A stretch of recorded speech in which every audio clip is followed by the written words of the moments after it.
Three, two, one.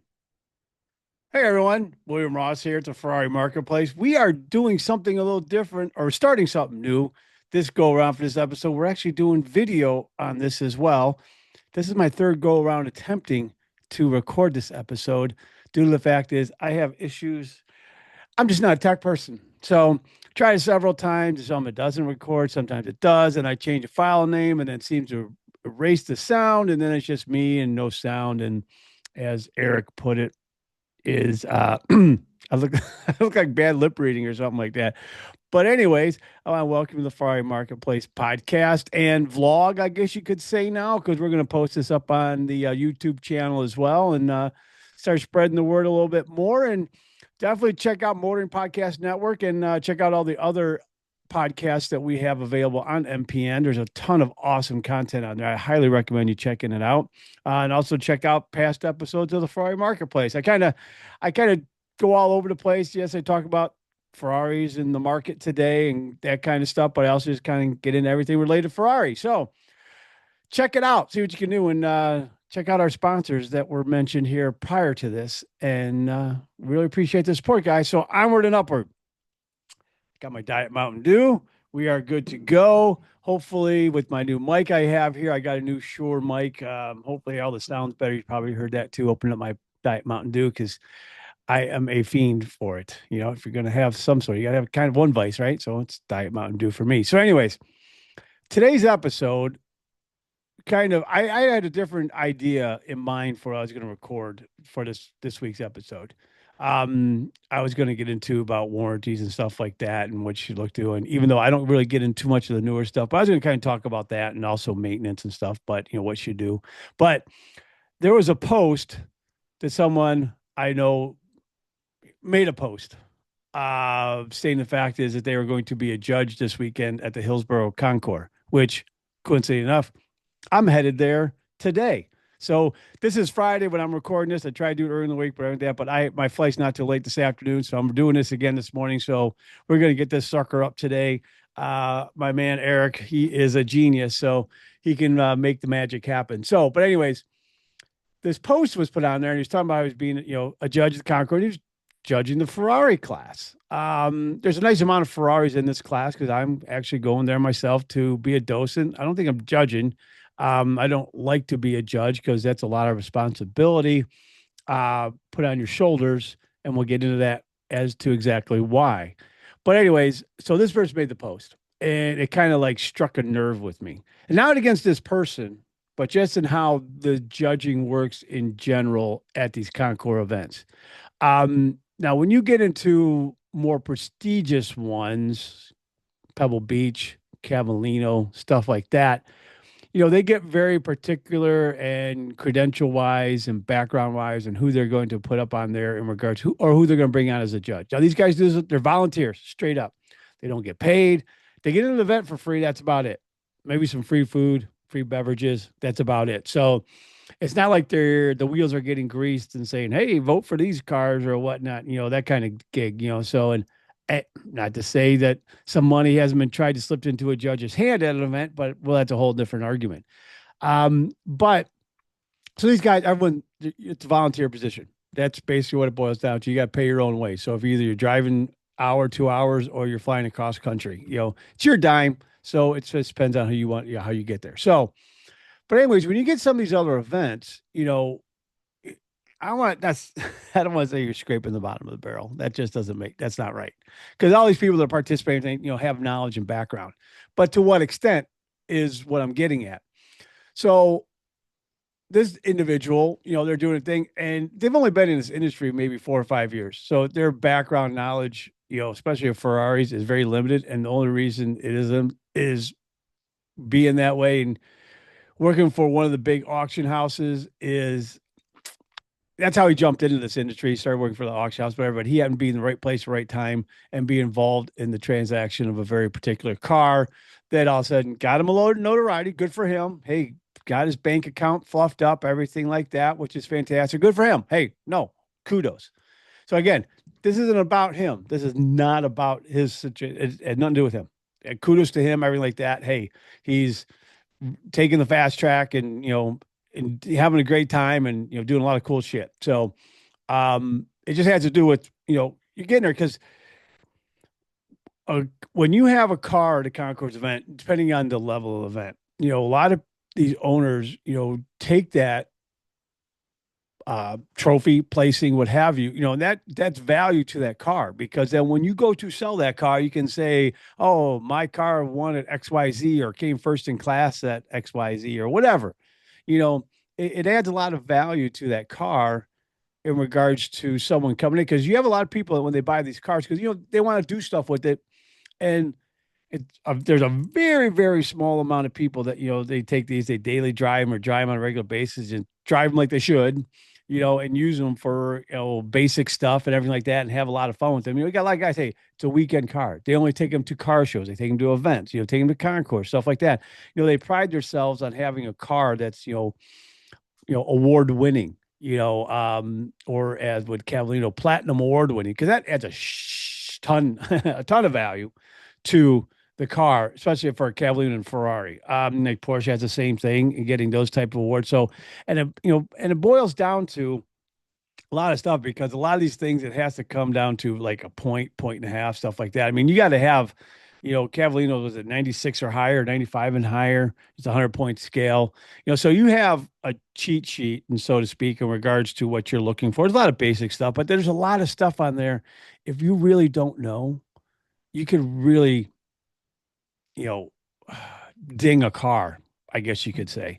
Looking at hex head bolts compared to regular, what you would call bolts, Phillips and blah, blah, blah, that kind of stuff, or the hose clamp is wrong or wrong oil filter, stuff like that. I mean, if you don't know your stuff, you could take a point off, half a point off thinking, oh, that's wrong, but it could be right. I mean, that's the thing. It's like how, do you know?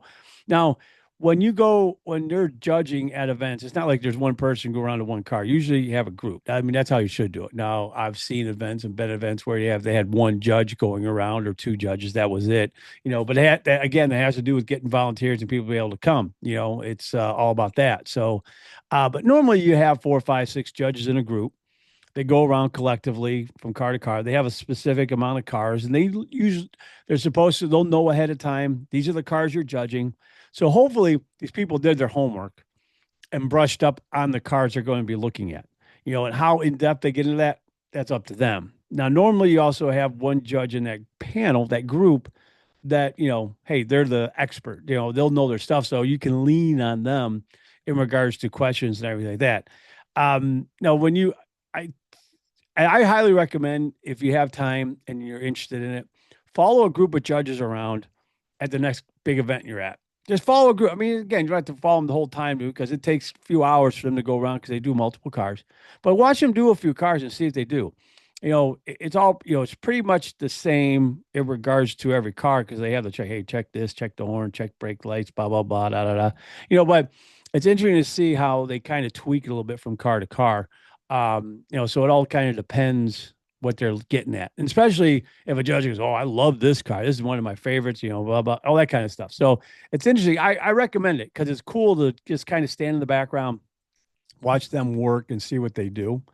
But again, so now when you have this group of judges, now you normally what you have, okay, the owner of the car or whoever the handler is, they're talking, normally they'll talk to one of the judges predominantly. And kind of that's the judge asking all the questions. Well, the other judges either talk to other people or they're just kind of looking at stuff on the car or everything like that. They might have two judges where the guy's talking to, but it's pretty much one person. And usually that's the, I'm gonna say the go-to person in that group. Or like I said, you could have the owner and their restorer or whatever. The restorer's talking to the judges while the owner's talking to the other judges, just shooting the shit, that kind of stuff. So it all depends, but you have to turn in your score sheets and, get rated on your car. So at the end, they're tallying up the points, they're tallying everything up and kind of showing you, okay, here's where you're at. But and you can go back after the fact and, ask for verification. Say, hey, this doesn't seem right. No, this is right, and kind of do it. But here's the problem is it's after the fact. So it's not, during the things, during the event itself where, okay, well, they're going to all of a sudden reshuffle everything. They won't.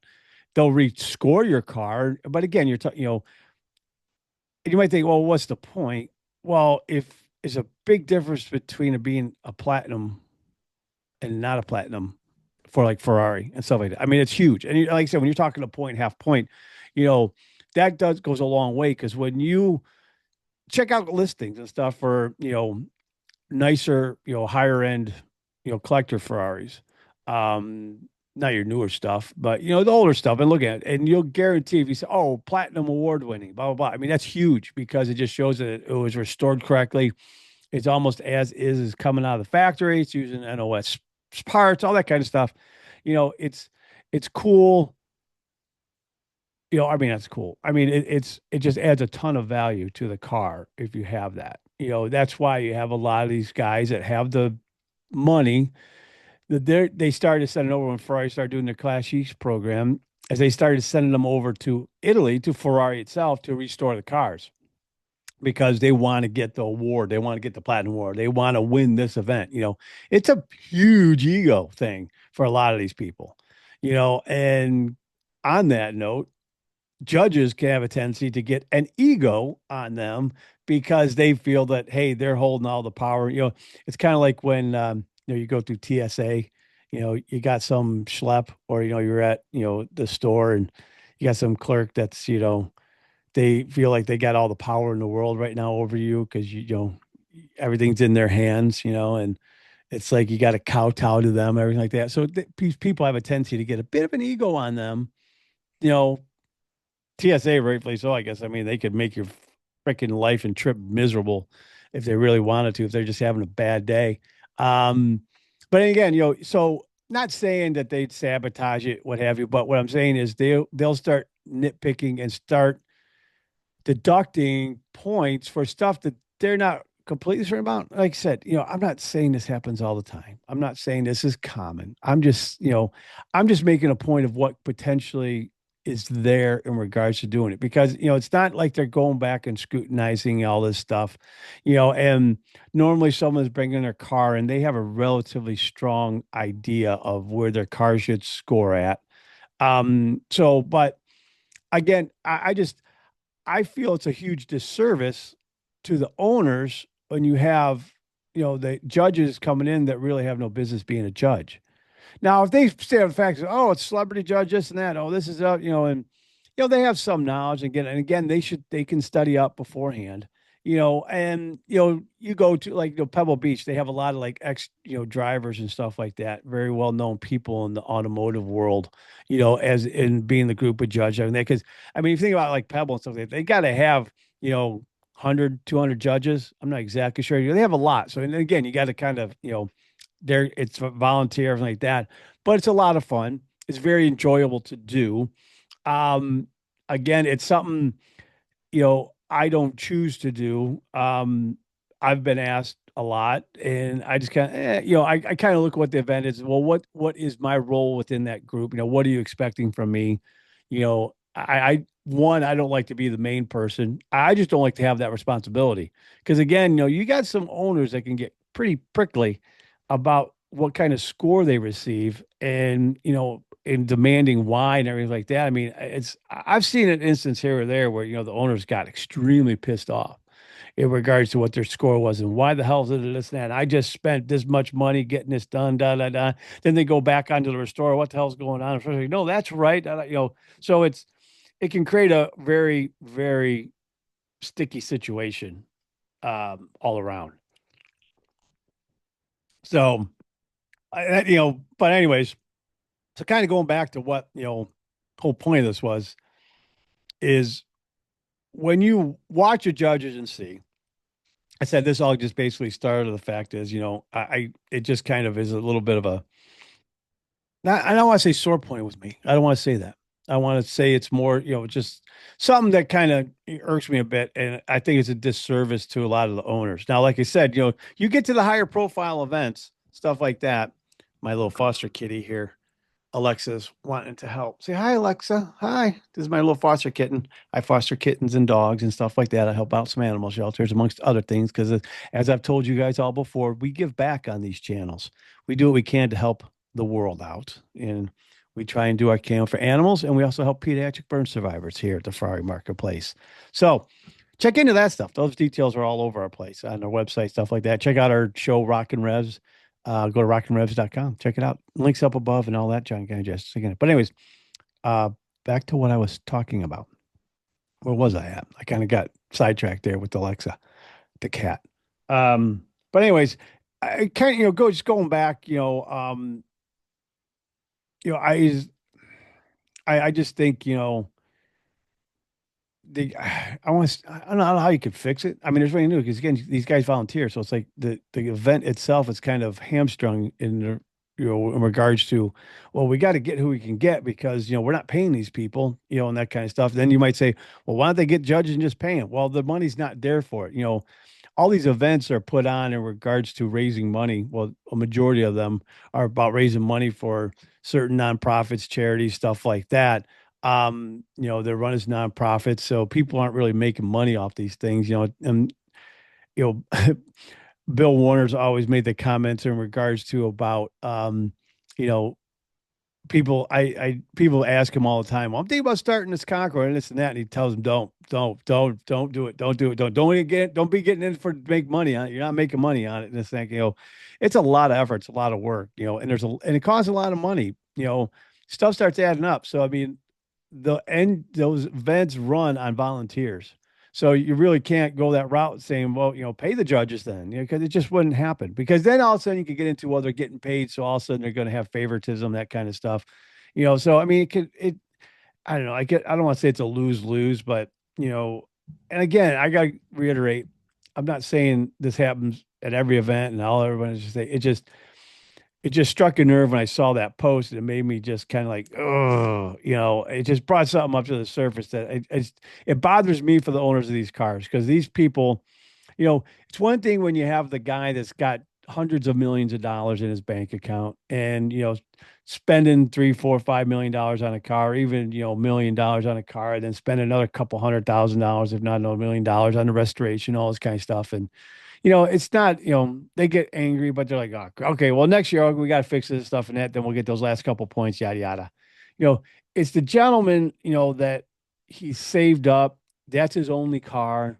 That's his baby. He's had it for 30 years or 20 years, whatever it is, or he got it, he restored it himself and everything like that. Super passionate. I love these people. I mean, I absolutely adore these people because they're a true backbone of the collector industry. I mean, these people just not saying these huge collectors don't care about their cars, but I'm saying the people that have one, maybe two cars, they're the passionate ones that, I just want to be sure they're not getting a disservice done to them in regards to their car and at these events. It's just something, I feel, you know, again, it's just something I wanted to get off my chest, I guess, basically. You could say that's what this whole episode was. It's just about me venting about the situation. So, and like I said, there's really no way to fix it. There's no way to correct it. And again, it's not like it's, all over the place. It isn't, again, not saying any of this stuff could potentially happen, just someone being rude and ego and I'm deducting points. I don't like this asshole,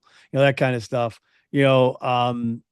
well, and you'd hope it wouldn't be, because I said, these people, put a lot of time, effort, and money into these cars, and they take pride in that when they go to these events, and they are getting judged and they bring it to these events because they got to pay to put their car in this event, and depending on what event it is, it get pretty expensive to have your car in the show to get judged.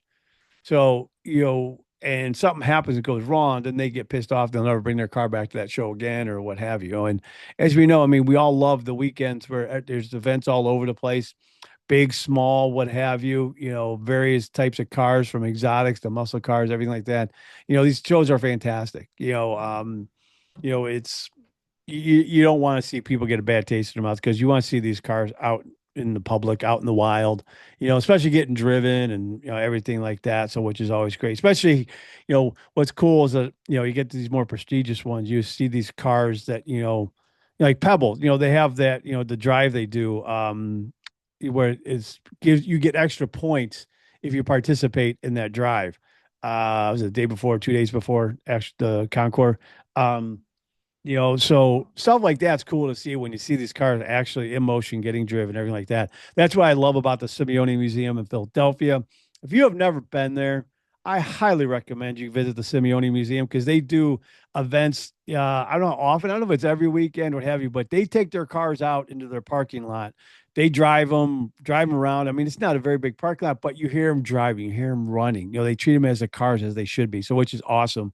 And kind of as a back note, they just had a fantastic event there for a viewing party for the Le Mans 24 hours. It just happened last weekend, helped put on by the ACO America. So I highly recommend next year you're going, check out the ACO America website, join up, sign up. You get a lot of perks and benefits, especially if you go over to Le Mans itself or the Le Mans Classic. But they do a lot of cool stuff over here in the United States as well. So check it out. So definitely recommend going there next year. I will be there myself. So please come there. So anyways, I'm going to wrap this up because I had to start packing for my trip to San Francisco. My flight's not till 5:40 in the afternoon, so I have all day. Like, God, it's a direct flight. But anyways, I got to get that situated, get that all taken care of. But again, I appreciate you guys listening. Tell me what you think. If you appreciate, hey, doing the vlog as well. I don't know if I've heard and read, we've discussed, that hey, it all depends on the listener. Some people just like audio, some people like video, and some both, what have you. So it all depends. And I don't know if you like looking at my ugly mug. So, but anyway, and what do you think of the Ferrari, the TFM swag? We got some cool swag going on, especially for MPN. We got some cool swag for Ferrari Marketplace, Garage 65. We got a lot of cool swag going on. You got to check the stuff out. So we're thinking about bringing some of that stuff to market. And hey, see if there's some interest there, help support the cause. So, but again, I appreciate you guys listening.